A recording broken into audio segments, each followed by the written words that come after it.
When it's time to replace your wiper blades, a Mopar authorized dealer can provide you with the right set for your vehicle, and you can install them yourself in just a few minutes.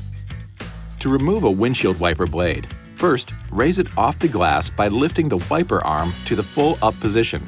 Next, flip up the locking tab to disengage it and tilt the lower end of the blade away from the arm. Now, use one hand to steady the arm and the other to push the blade away from the J-hook and toward the windshield.